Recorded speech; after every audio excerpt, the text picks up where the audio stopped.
Il n'y a que des innocents ici, il n'y a pas de base militaire. Que cherchent les Américains en Afghanistan? La cachette d'Oussama Ben Laden? Il n'est pas ici. Pourquoi nous a-t-on bombardés?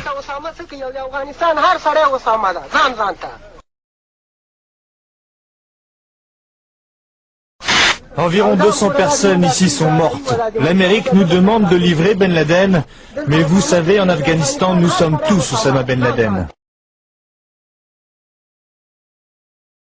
Les pillages se multiplient comme dans ce dépôt de farine et de sucre. Il faut les empêcher de prendre la nourriture.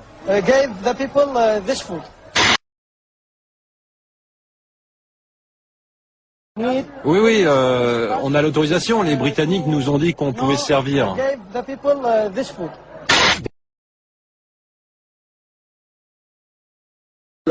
Aujourd'hui, pour séduire les jeunes, l'armée a une nouvelle arme de propagande, un jeu vidéo. Le joueur se glisse dans la peau virtuelle d'un soldat américain.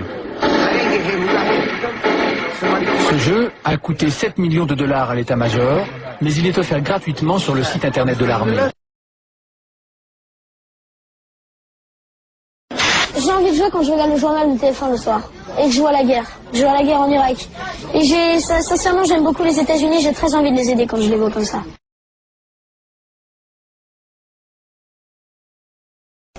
Signalons tout d'abord que l'armée irakienne a capturé une dizaine de soldats américains, le Pentagone l'a confirmé et la chaîne Al Jazeera a diffusé des images de ces prisonniers, images que les autorités américaines ont refusé de montrer avant que les familles ne soient informées et pour lesquelles, vous le voyez, nous avons tenu à masquer le visage des militaires aux mains des Irakiens conformément à la Convention de Genève.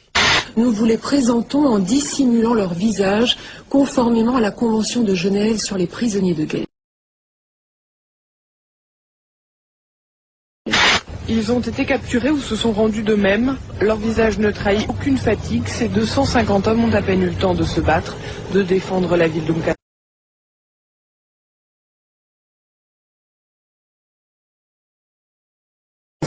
Nous venons de recevoir les images de cette première attaque terroriste contre les forces américaines au Koweït. Une attaque à la grenade lancée, je vous le rappelle, sur une tente. Le suspect de confession arabe a été arrêté, il a finalement avoué. Un suspect est arrêté. C'est un soldat américain, membre de la division. Donc un soldat américain de confession musulmane et non pas de confession arabe, comme je l'ai dit par erreur.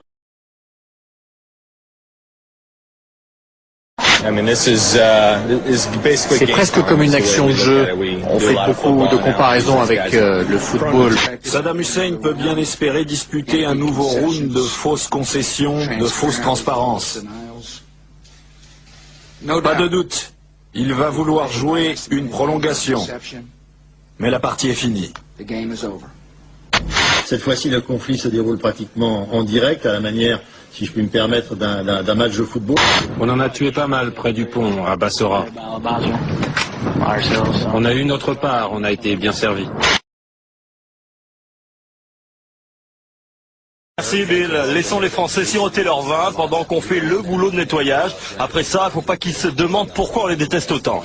Le Daily Mail, lui, traite Jacques Chirac de Pimp of Paris, le maquereau de Paris.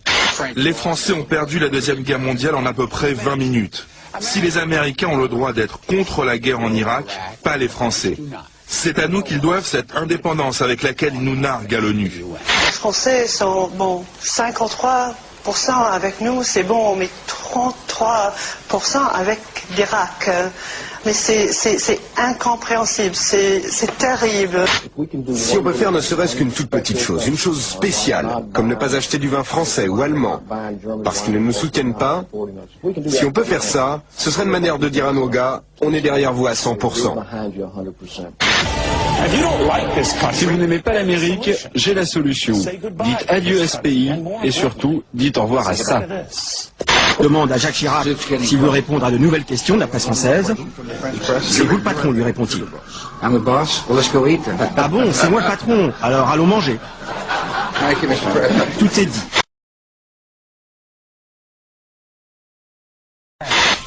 La guerre sans images, a-t-on dit, pour parler des frappes américaines en Afghanistan. Pourtant, mercredi, dans son journal de la nuit, France 2 nous montre enfin à quoi ressemblent les combats. Voici les premières images de combat entre l'Alliance du Nord et les talibans sur le front nord-est de l'Afghanistan. Jeudi, la plupart des chaînes emboîtent le pas et toutes sont d'accord, ce sont les premières images du front. Des accrochages assez violents se seraient déroulés autour de Kunduz, qui est une ville qui n'est pas très loin de l'endroit où nous nous trouvons. Pendant ce temps, les combats continuent entre talibans et opposition afghane. Dans ce journal, nous verrons aussi ces premières images de combat au sol entre les talibans et l'Alliance du Nord. Premières images d'une offensive de l'Alliance du Nord. Ces scènes de combat, filmées hier par une télévision libanaise, sont les premières images des affrontements qui opposent l'opposition afghane aux talibans. Seulement voilà, ces images n'ont pas été tournées cette semaine. L'équipe du zapping de Canal+ constate qu'elles sont en fait issues d'un documentaire diffusé sur Arte en août 2000. Pour preuve, ces images où il évite de justesse les trajectoires meurtrières de 2 roquettes antipersonnelles.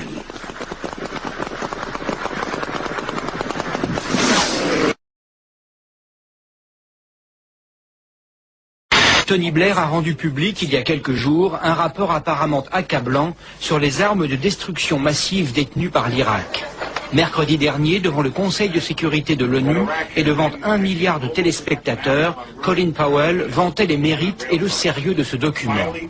Quelques heures plus tard, le scandale éclate lorsque la presse révèle que ce fameux rapport est un vulgaire plagiat, la photocopie avec faute de frappe d'origine d'une thèse rédigée par un étudiant californien. Les chiffres cités datent de 1991 et n'ont plus aucun rapport avec la réalité actuelle.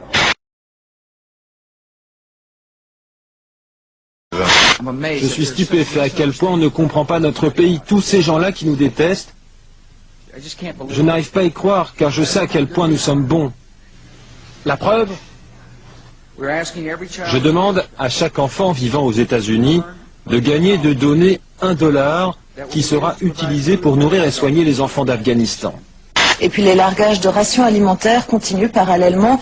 Le 1 000e paquet avec crackers au beurre de cacahuètes et garantie sans porc ni bœuf a été lâché.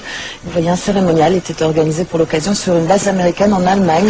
Seulement voilà, les stratèges américains viennent de se rendre compte que les rations alimentaires larguées et les mini-munitions contenues dans les bombes à fragmentation sont de la même couleur, le jaune. Environ 10% d'entre elles touchent le sol sans exploser, présentant comme les mines un danger pour les populations civiles. Hier soir, le chef d'état-major interarmé a jugé, je cite, « malheureux que ces bombes soient de la même couleur que les paquets alimentaires ». Du coup, pour tenter de clarifier les choses, les Américains ont décidé de larguer des tracts expliquant pourquoi il ne faut pas toucher les uns et pourquoi on peut s'approcher des autres.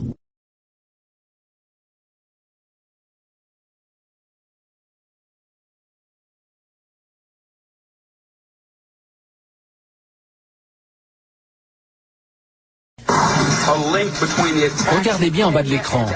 Fox News donne chaque jour le taux de risque d'attentat comme nous donnons le risque de pollution. Aujourd'hui, niveau 3, risque élevé. Au milieu du chaos, discrètement, un seul ministère reste debout, celui du pétrole. Depuis la chute de Bagdad, c'est le seul bâtiment public à être protégé par une armada de chars américains. Les États-Unis qui préparent déjà la reconstruction, l'armée américaine a attribué un contrat très important au groupe Halliburton, qui avait été dirigé par Dick Cheney, l'actuel vice-président. En 1989, George Bush Jr. siégeait au conseil de direction du groupe Carlyle, poste qu'il conservera jusqu'en 1994 sans jamais déclarer ses revenus. Cette gigantesque entreprise travaille surtout avec le secteur de la défense, missiles, avions, chars, 16 milliards de dollars d'actifs. George Bush père est toujours un des piliers de Carlyle. Le conseil d'administration est constitué d'un réseau d'hommes de pouvoir de premier plan capables d'influer sur tous les décideurs politiques. Chacun des partenaires détient un capital de 200 millions de dollars.